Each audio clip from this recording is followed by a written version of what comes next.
ഒരു 2 ദിവസം മുമ്പ് നമ്മൾ കോഴിക്കോട് ഇക്ര ഹോസ്പിറ്റലിലൊന്ന് പോയിട്ടുണ്ടായിരുന്നു കേട്ടോ. ഇനി നിങ്ങൾ ഹോസ്പിറ്റലിലേക്ക് പോയാലും വേണ്ടില്ല, ബീച്ചിക്ക് പോയാലും വേണ്ടില്ല, നമ്മൾ ട്രൗസർ ഇടൂല എന്നുള്ള മട്ടേനെ ആള് കാറിൽ കയറിയപ്പോൾ തന്നെ ട്രൗസറൊക്കെ ഊരി മമ്പേഴ്സുമല്ലാണ് കേട്ടോ. അങ്ങനെ പോയി പോയി പോയി നമ്മൾ ഹൈലൈറ്റ് മാളിലെത്തി. ഇവിടെ എത്തിയാൽ ഇതിൻ്റെ മുന്നിലെത്തിയാൽ പിന്നെ ഒരു സമാധാനമാണ്. ഏകദേശം കോഴിക്കോട് നമ്മൾ എത്തി നമുക്ക് ഉറപ്പിക്കാമല്ലോ. അങ്ങനെ അവിടെ എത്തി ഡോക്ടറൊക്കെ കാണിച്ച് പുറത്തിറങ്ങിയപ്പോൾ 5 മണി. നമ്മളൊരു സാധനം കഴിച്ചിട്ടുണ്ടായിരുന്നില്ല കേട്ടോ. പിന്നെ കാറിൽ നിന്ന് ഭയങ്കര കുറുമ്പായിരുന്നവന് മഴ പെയ്തപ്പോൾ ഒന്ന് മൂകനായി. പിന്നെ അതാ ഒരു ഹോട്ടലിൽ കയറി, കണ്ണ് കണ്ട ഒരു ഹോട്ടലിൽ വെറുതെ കയറി നോക്കിയതാണ്.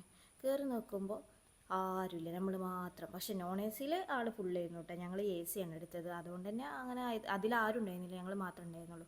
പിന്നെ ചില്ലി അൽഫാമും മന്തിയൊക്കെ കഴിച്ച് ഒരു ജ്യൂസും ആ ചായ ഉണ്ടല്ലോ, അത് ചായയാണോ പായസമാണോ ഓർഡർ ചെയ്തത് ഞങ്ങൾക്കറിയില്ല. ഞങ്ങൾ ചായയാണ് പറഞ്ഞത്, പക്ഷെ അത് കുടിച്ചപ്പോൾ പായസം പോലെ തോന്നിയിട്ടാ. അങ്ങനെ അതൊക്കെ കഴിഞ്ഞ് പൊരീക്കെത്തി. അത്രയേ ഉള്ളൂ.